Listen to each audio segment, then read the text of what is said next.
নমস্কার বন্ধুরা, welcome to এসটিউনিক sports. তো বিদেশির মাটিতে গিয়েও কিন্তু ইস্টবেঙ্গলের মশাল দারুণভাবে জ্বালাচ্ছে ইস্টবেঙ্গলের প্লেয়াররা।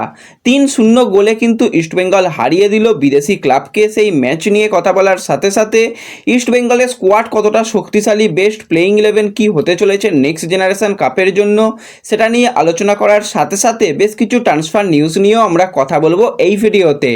তাই ভিডিওটা শুরু থেকে শেষ পর্যন্ত দেখো, আর ভিডিও ভালো লাগলে সকলে একটা করে লাইক করে 500 লাইকের টার্গেট আমাদের পূর্ণ করে দিও।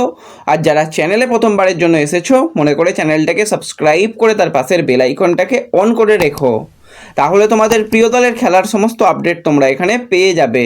তো চলো আর দেরি না করে ভিডিও শুরু করা যাক। তো প্রথমেই যদি আমরা কথা বলি ইস্টবেঙ্গলের নেক্সট জেনারেশন কাপ নিয়ে, কালকেই তোমাদের জানিয়ে দিয়েছি যে কোন দিন কখন ম্যাচ রয়েছে।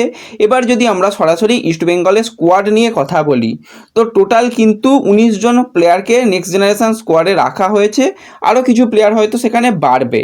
তো যদি আমরা স্কোয়াড নিয়েই প্রথমে কথা বলি, গোলকিপার পজিশনের জন্য গৌরব রয়েছে, তার সাথে কামারুদ্দিন, দুজন গোলকিপারকে ইস্টবেঙ্গল নিয়ে গেছে। ডিফেন্স লাইনের ক্ষেত্রে কিন্তু সুনীল রয়েছে, জোসেফ রয়েছে, বুনান্দ সিং, সুমন রয়েছে, মোহাম্মদ মুসফ রয়েছে, আদিল এবং মোহাম্মদ জাসেল। এবং মাঝমাঠ এবং আপফ্রন্ট নিয়ে যদি আমরা কথা বলি, তো সেক্ষেত্রে গুণরাজ রয়েছে, তন্ময়, নসিব, ভানলাল পেকা, অনন্তু, শ্যামল বেসরা, সায়ন ব্যানার্জি, দেবজিৎ, মোহাম্মদ রাসাল এবং মোহাম্মদ আশিক। এই 19 জন প্লেয়ারকে কিন্তু রেজিস্টার করানো হয়েছে। সংখ্যাটা 2-1 জন হয়তো বাড়তে বা কমতে পারে।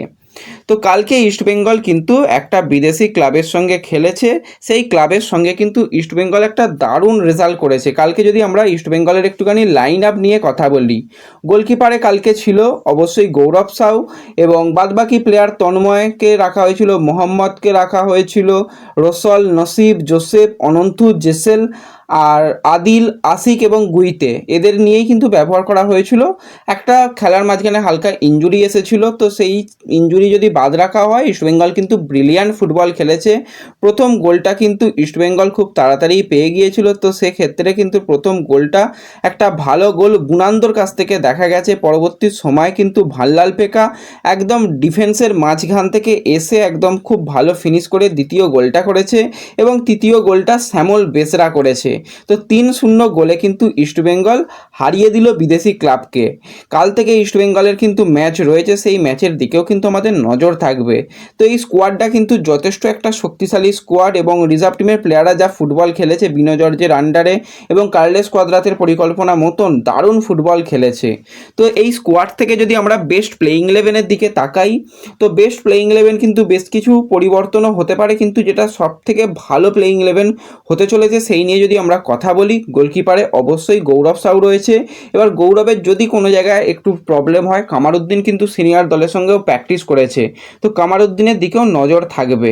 সেন্টার ব্যাকে অবশ্যই সেক্ষেত্রে আদিলের সঙ্গে সুনীল, দুজন সেন্টার ব্যাক। সাইড ব্যাকে একদিকে বুনান্দ, অপরদিকে জোসেফ রয়েছে বা মোহাম্মদ মুসাফও রয়েছে।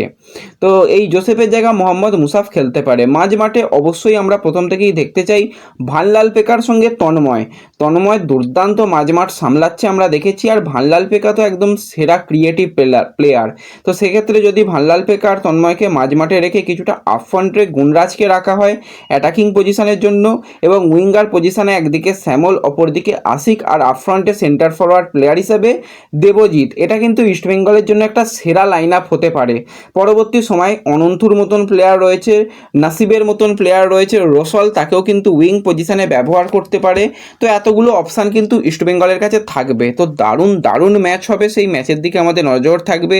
কালকেই ইস্টবেঙ্গলের ম্যাচ রয়েছে, সেই ম্যাচের মোটামুটি ডিটেলস কালকে অবশ্যই যেরকম আমরা আলোচনা করি সেটা কিন্তু আলোচনা করা যাবে। তো দলকে দেখে কতটা তোমাদের ভালো লাগছে অবশ্যই কিন্তু কমেন্টে জানিও।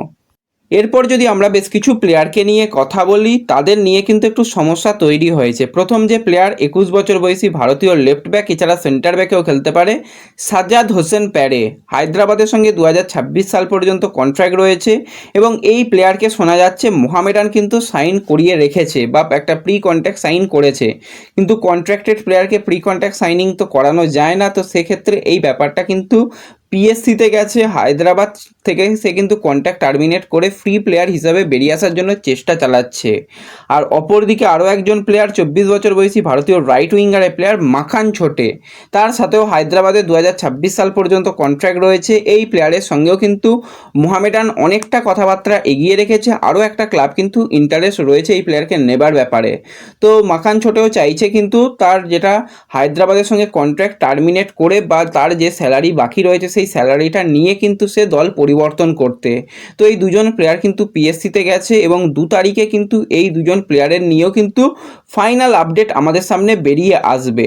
তারপরই দেখা যাবে যে দুজন প্লেয়ার কোন ক্লাবে সাইন করে। দুজনেই কিন্তু খুবই ট্যালেন্টেড প্লেয়ার। লাস্ট সিজনে কিন্তু মাখান ছোটেই বলো বা সাজাদি বলো, তাদের কিন্তু খুব ভালো পারফরমেন্স আমরা দেখতে পেয়েছিলাম।